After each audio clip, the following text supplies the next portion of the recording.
round. 2, 1. And thank you guys for being. Let's try to get off. I think it's a little closer to be farther. But anyways, you guys, it's good to be here. Welcome to West Coast Uncensored. This is the place where we come to establish ourselves, and as we awaken up, that we can assist others. We can create friendships, relationships, and the unity of the spirit, of the soul, of the unity of what we are, literally more than we have been deceived what we think we are, or what we really have never comprehended we are, in a world that's full of illusion, Maya, full of systems and programs running over and over and over and over that necessarily never tell you the truth about you, what you are, what you're connected to, your layout, your soul, and who you are, but always strives to keep you connected in wanting something outside of yourself. Always. Never really being the aspect of who you are fully. It's always the clouded, misty, the mist before your eyes of not seeing what's really the mirror image of yourself through a reflection. And when the more and more I just look at this and think about this, it just becomes more and more. I mean, we've really dug in deep on Gnosticism and the Gnostic Gospels, which resonate with me a lot. I know there's a balance in it, but resonate with me a lot when I look at this physical world and say, hence, this makes sense, because it never changes. And then even when I'm knowing the canonized version of Christianity, there's always these ginger snap treats all over the place. It's actually showing you things that are very, very revelatory. Scriptures are very Gnostic. They are. But most of it's veiled in history to push an agenda of power, control, and so much was left off. So much we didn't know. So much held back. So you wouldn't be empowered to find out who you are. And then through this, it makes a lot of sense with the things that we're finding out through the system, through whether or not this is a real reality, or is it vibration of energy just appears real on the state of density of the fractals of your essence that you hold in vibration and frequency of what you know, when you're looking outside yourself as being the source of your source. When you're looking outside yourself looking for source, it fits gladly into this matrix or simulation. And more I'm looking at this, this makes sense. It's very much layered and deep esoteric knowledge. It's not just there's one place and another, which is very vague and very weak and shallow.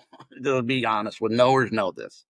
Weak and shallow and pretty much laughable when you know this. It just makes a lot of sense that to me. But I also know there's a harmonized balance when I take my alchemy and my hermeticism with it. And actually, when you really understand Gnosticism, there was a hope and a way out, but it was all connected to your gnosis, which is all frequency and vibration and frequency and knowledge. And knowledge turning into wisdom. Knowledge will always turn into wisdom, just like certain foods, when fermented, is a process to get the fermentation in process. It doesn't happen right away. If you're expecting it for the now, it's not going to be on your now timing, like the metamorphosis of a metamorphosis of a butterfly. Before it was a butterfly, what was it? It just didn't go boom, boom. Nope, there was a process, what we call a metamorphosis. Kind of like in the movie that we all know of, The Matrix, Morpheus has to meet Neo 1. Morpheus has to metamorphose Neo through a process in the movie even. It's really showing you a deeper esoteric process of us and ourselves. So it makes a whole lot of sense, especially when I started looking at this, because a few years ago, I've known this. Like I said, I've been at this since the 1990 early wake up call for me. And things just make sense more and more and fit like a good baseball glove, like a hand on a good glove, tailor-made for you. Good wide receiver gloves fit perfectly, or good gloves for the mechanic, whatever fits and works for you that makes you feel the most comfortable to be the best of your abilities and what you're apprehending or what you're trying to do, right? So what am I saying? I'm saying that the Gnosticism, wow, is very eye-opening. Makes a lot of sense to me. Understand why the Council of Nicaea didn't want it out, because it would go very much against what they were pushing in the agendas that we still see that are wide open. And we're looking at millenniums later, millennium and a half, and maybe 2 millenniums from what they say. Don't buy always their numbers of what they really are pushing in the agendas of that, of what they say is. And it's still an aspect. It just has the archons do. They come up with programs within programs when it's almost like AI. It's learning. The archons are learning from themselves. Remember, they're not all powerful. In the story, there was Sabbath, right? And that's a whole different, because Sabbath sounds like Sabbath, right? And we know that Sabbath is Saturday. That's where they get the Sabbath, and that's actually Saturn. Going in on Saturn will show you there's an aspect of this that's very dark to be the jail keeper for you through judgments, through laws, through seasons. Things just repeat and repeat, just keep happening through the jailer. It has a jailer aspect to it. And like everything else in this, there's a yin and yang to it too. But anyways, we're going to go a little bit different today. I'm going to surprise you guys. There's this Buddhist book called the Dhammapada. Very ancient book. Scriptures are very ancient, 3,000 years so or more ago. This book has been hailed by a lot of people that it's 430 something scriptures, 437, 435, that they said if you repeated every day, that you would find out and look in the mirror, spiritual mirror, and you would see your reflection change, and that your essence would start changing because of this creativity of these scriptures, which are basic knowledge, but turned into wisdom. They're very good. And I've been meaning to share it for a long time. So I'm not breaking out Sophia in any of the Gnostics. We're just going to interlude and come right back to it. I'm on a day of what's the call? Because there's a couple other books in those Gnostic scriptures I haven't even got to about the archons and a secret other feminine aspect that has a big play in this. And then, of course, you got the Pistis Sophia, the Sophia of Jesus Christ. We did 3 parts of Sophia of Pistis of Sophia. We haven't even did the Battle of the Archons, which is it has another name to it. I will be doing that. That book's deep. Also, the Sophia of Jesus Christ. We haven't even got to those 2 books yet, but we've gone through 3. But let's break a little bit here, and let's look at this book, which I've been on my mind, and I've been going to sleep. I went to sleep with this book on.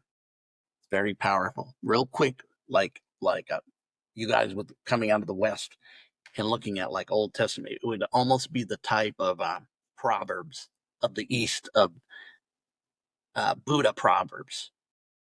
It's very wisdom-based, very easy, but very soul-enriching.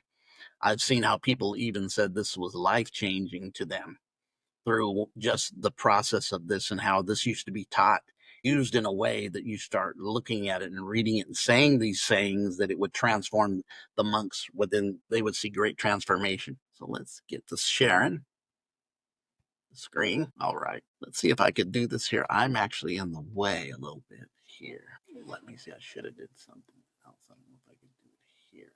Layout. Let's go ahead. If it knocks me out in my background, it's okay. I'm gonna go up here to this, and that's even cool. As long as this moves. Of course it doesn't. Not surprised. Let me get back here and see what I can do. Oh, I don't want that. I want to be able to move this thing. And I can't see half of it with this here, like this in this layout. Even though I can move it, I guess I can move it and that, but I can't see part of it on my end. I'm sure you guys can. Maybe there's a way to maneuver it. I can do this here. Wish I could even do it here, but I can't do it here. So, like I said, this is the Dhammapada. This is a bunch of scriptures, or not scriptures. They can call them scripts or scripture, but they are really very full of wisdom, knowledge, and understanding. And let's go into this. Let me try one more time. Just, you know what? I wonder if I can get back to my layout. If I could do my layout here, I'll fix this. Hold on, right here. Let's see if this works any better now. Unbelievable. Unbelievable. I just closed it. Let's see if I come back. Going out. Okay. No, I'm okay. I think I can do that. Okay. Close you out. Close me out. For me. You guys probably see me. So let's go. This is, like I said, a little bit more background on it. It's very much endeared. There's a lot of wisdom. Very much been saved. It's thousands of years old. It's 435 scriptures, I believe, altogether. But it's also mindset, energy, frequency, and reaction and wisdom within these aspects of the stuff that you can have control of and be empowered within yourself with. So verse 1, let's go here. All that we are is the result of what we have thought. It is founded in our thoughts. It is made up of our thoughts. If a man speaks or acts with the evil thought, pain follows him as the wheel follows the fool of the ox that draws the carriage. Almost you're creating by your mindset and your thoughts and what you're speaking, you're creating your reality. Like you said, if these evil thoughts, the pain will follow. The wheels will follow the foot of the ox that draws the carriage, meaning the obvious is really creating what you created by the energy you put out. Negativity will besought negativity. All that we are is a result of what we have thought. It is founded in our thoughts. It is made up of our thoughts. If a man speaks or acts with pure thoughts, happiness follows him, like a shadow that never leaves him. So here's the opposite. It goes right into if a man or anybody is founded on our thoughts and is made up of our thoughts. If a man speaks from a pure thought, a growth thought, a creative thought, an inclusive thought, a unity thought, right? What she calls a good thought here, our pure thought. It will follow him, and that will not leave him. That will be what he's putting out, as that's what you're receiving. He that's abused me, he beat me, he defeated me, he robbed me. In those who labor such thoughts, hatred will never cease. That's when I see verse 3, it's exactly what we talked about here about playing the victim. I told you this is full of wisdom and a very elementary way these things are said, but full of in-depth wisdom. That's why this was a very, very entrenched, and a lot of philosophers, even outside of Buddhism and that, have taken this and even used this process of what Buddhists use this for, even going into silenceness with it, and so that it would be part of their not responding, not going through the default mechanism we see in the system, right? Which we talked about earlier, the system.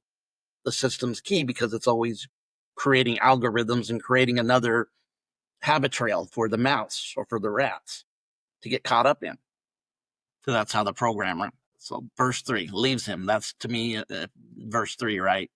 It will never cease, meaning you're going to create this reality because if you play the victim, he abused me, he beat me, he defeated me, he robbed me, which is all somebody doing something to you.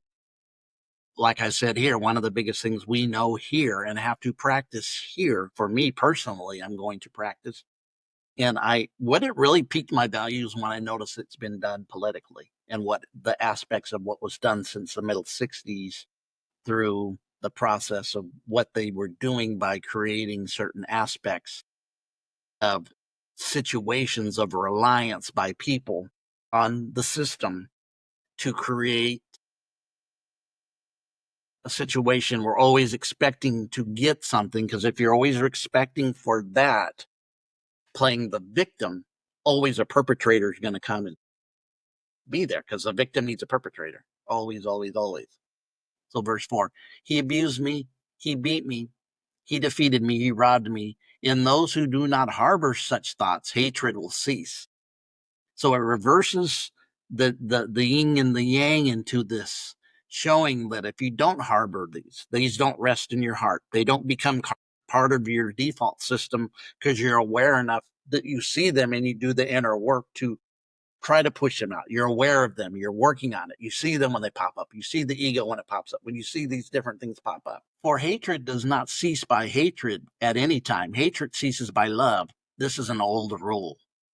Beautiful stuff here. The world does not know what we must all come to an end in here. But those who know it their quarrels cease at once. The world does not know that we must all come to an end here, but those who know it, their quarrels cease at once. Wow. This is so empowering. We've read 6 of these, and I went to sleep with this on last night. Definitely knowing I was going to do it, to get, reading books. There's so many stuff to read.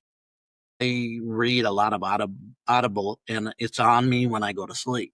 So I know that some of this is getting in my soul and my spirit, because my soul and spirit are receiving that wisdom and knowledge. For hatred does not cease by hatred at any time. Hatred ceases by love. This is an older rule I just read. The world does not know that we must all come to an end here, but those who know it, the quarrelsome cease at once.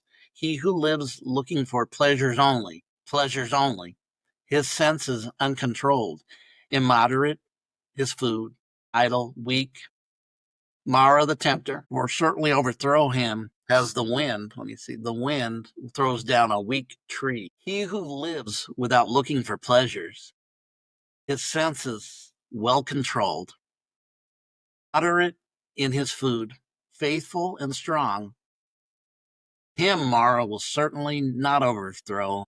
And I'm going to believe Mara's Maya any more than the wind throws down a rocky mountain. He who wishes to put on a yellow dress without having cleansed himself from sin, who disregards temperance and truth, is unworthy of the yellow dress. And this yellow dress is kind of a strong suit in that, I believe, has a deep meaning for them, like a vesture, like we've talked about, Sophia, type of clothing or vesture of understanding. To have this vesture represents a knowledge of understanding and growth and initiation. But he who has cleansed himself for sin is well grounded in all virtues, regards to temperance and truth. He is indeed worthy of yellow dress.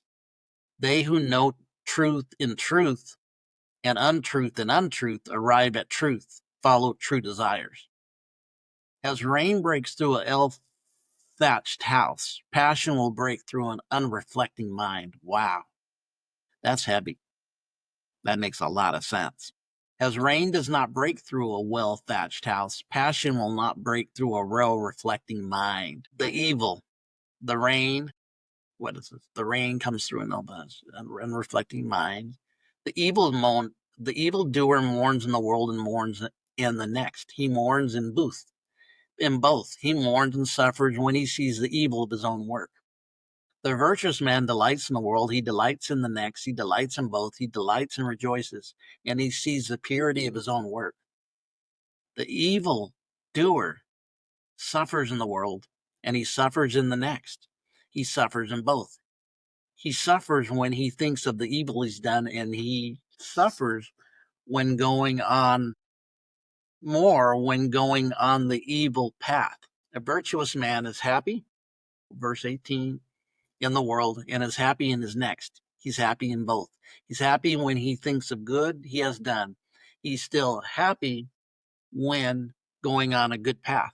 The thoughtless man, even if he can't recite a large portion of the law, but is not a doer of it, has no share in the priesthood, but is like a coward, counting the cows of others. The follower of the law, when if he can recite only a small portion of the law, but having forsaken passion, hatred, foolishness, possesses true knowledge and serenity of mind. He, caring for nothing in the world or that to come, has indeed a share of priesthood. Chapter 2, the earnestness. And these are some smaller ones, okay? Earnestness is a path of immortality, nirvana. Nirvana would be the type of waking up into the highest degree of an awakening. In Buddhism, nirvana is going to the space where there's really no other need for anything. It's the space of enlightenment to the fullest space of being Buddha's enlightenment. The word Buddha actually means enlightenment, if you don't know, my Western folks. Modern Christianity demonified it when I looked at it years ago, waking up in the church Buddhism, when I started looking at when I was doing the Christian esoteric and preaching, I spoke on this message and brought it out. And I use a scripture. It talks about if you open up your third eye, right? Then if you open up your third eye, then have a single eye, third eye in Buddhism, single eye in the canons, the single eye, and then the whole body will be turned to light because you get rid of your two eyes, your duality mindset.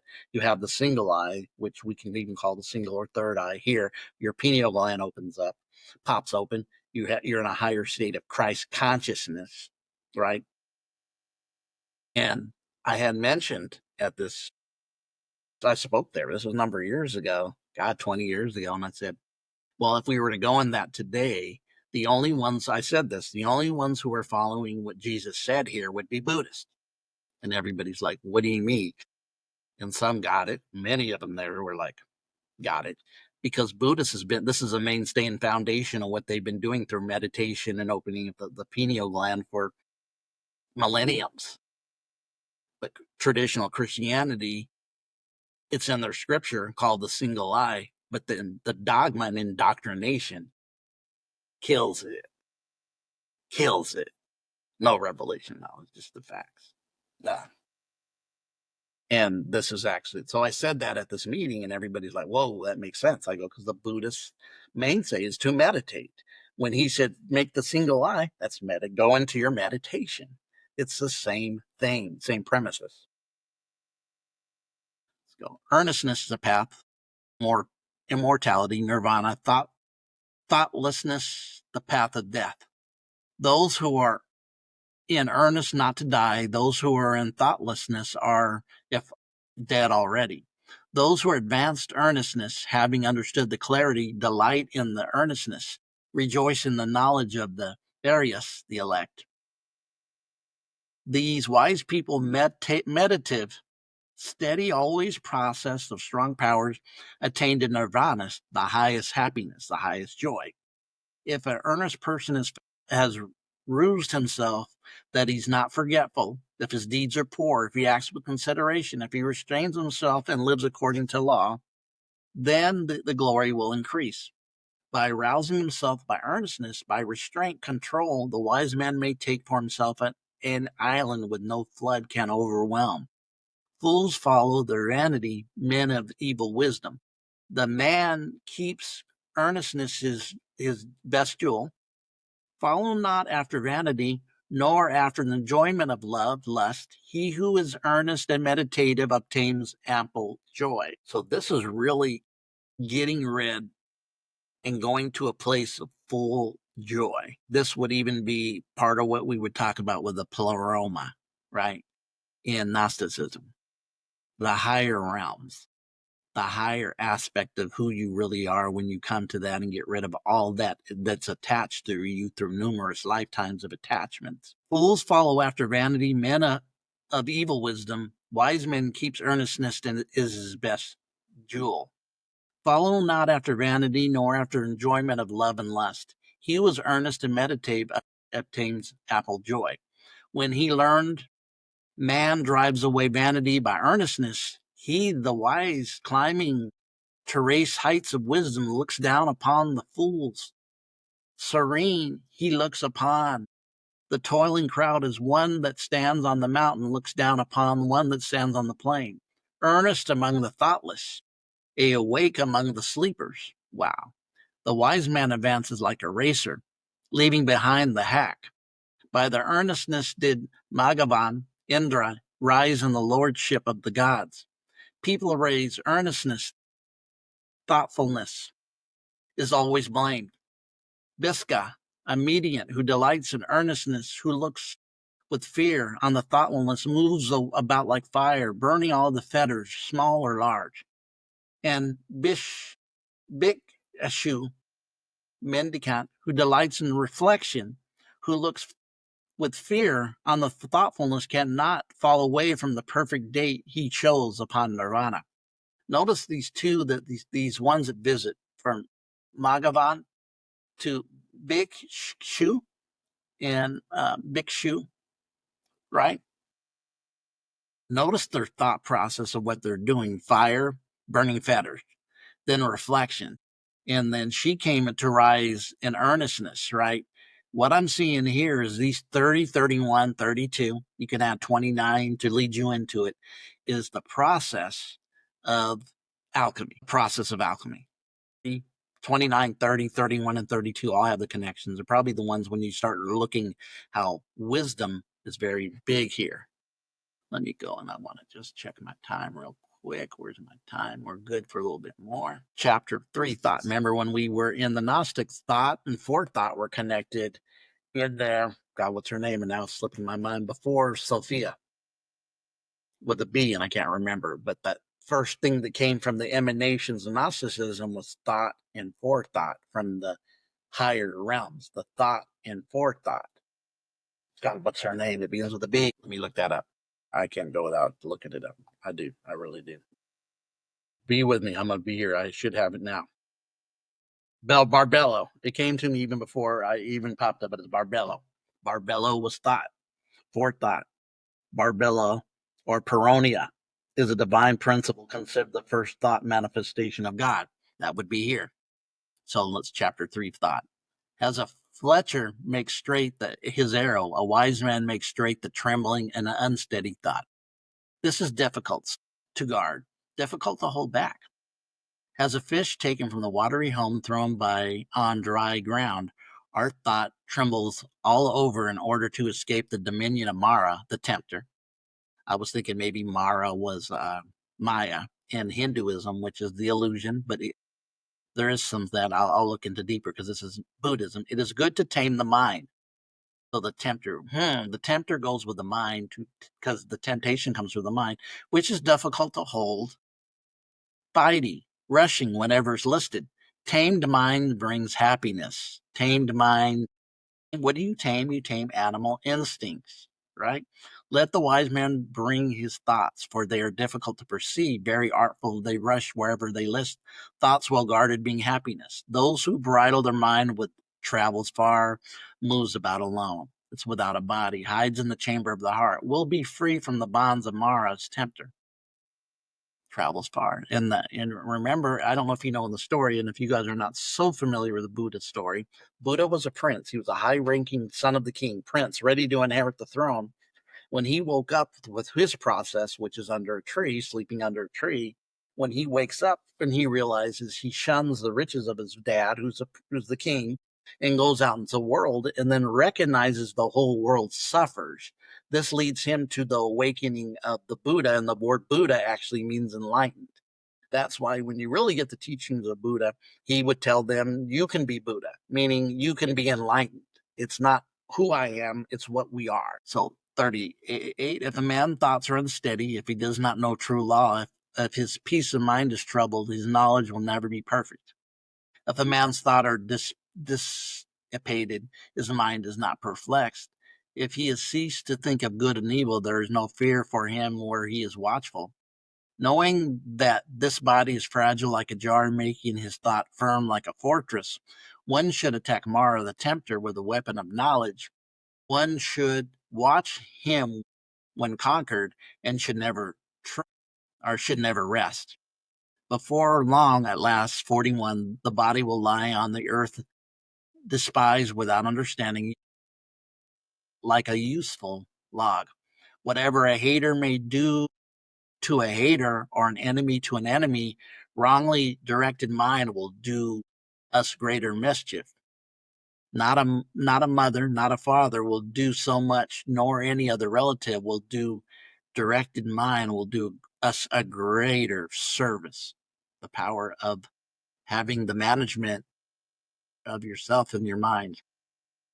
I'm just kind of looking here to see if I want to read any farther today. We want to get into here. Why not? Why not get into here? One more, the last. Let's do chapter 4, flowers. Let's see how many there are. There are 14. Let's do them. Who shall overcome the earth and the world of Yama? The Lord of the departed and the world of the gods. Who shall find out the plainly shown path of virtue as a clever mind finds out the right flower? This disciple will overcome the earth, the world of Yama, and the world of the gods, overcoming the world of the gods. I like that. This disciple will find out plainly, show the path of virtue as a clever man finds out the right flower. He who knows his body is like froth and has learned that it is sustainable as a mirage. will break the flower-painted arrow of Mara, the tempter, and never see the king of death. 47. Death carries of a man with gathering flowers whose mind is distracted as a flood carries off the sleeping village.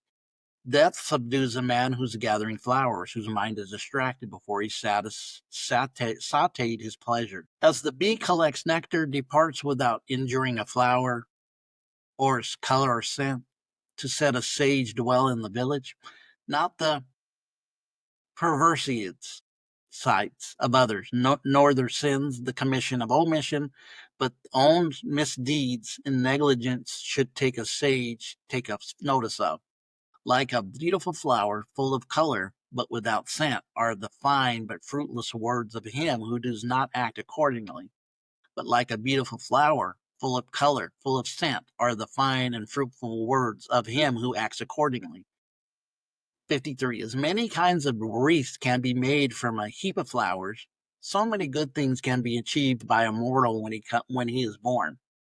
The scent of the flowers does not travel against the wind, nor the sandalwood or the tagra or the malika flowers, but the odor of good people travels even against the wind.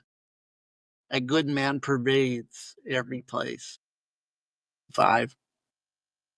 Sandalwood, tigra, lotus flower, or vashiki, among other sorts of perfumes, the perfumes of virtue is surpassed, means that the scent comes from tigra, sandalwood. The perfume of those who possesses virtue rises up to the gods as the highest. Wow. Notice that. Of the people who possess with virtues, you live without thoughtlessness, and who are impacted through true knowledge. Mara the tempter never finds the way. 58. Has on a heap of rubbish cast away on the highway of a lily would grow, a full perfume delight. Thus the disciple of the truly enlightened Buddha comes, shines forth his knowledge among those who are like rubbish among the people in darkness. Wow, we'll stop there. And we'll be at 5. Wow, let me stop the share. We're perfect. Time is perfect. So we got through 4 chapters. This is good. I'm gonna have to say I like this. I knew about this even before the Gnostic Gospels. I had got turned on to this a while ago and had found out how powerful this was through some writings I had seen through other people that were talking about this book and what this book had did for them, and where this book is being held in a certain areas and points, and how that this book, that people used to meditate on this book and say these scriptures in it, and they would see transformations, like powerful transformations, as they would do it over and over and over through their meditations, and be in this book, which is nothing but scriptures, and as you see, very easily read. Second grader could read them, third grader could read them, but the wisdom encased in the knowledge in it is powerful for everyday life. So you guys have a great day. Well, there will be a part 2 to this. Let me just part this right here. Part 1. What was this called? The part 1, the Dhammapada. All right. That's good. You guys have a great day, and we'll see you soon.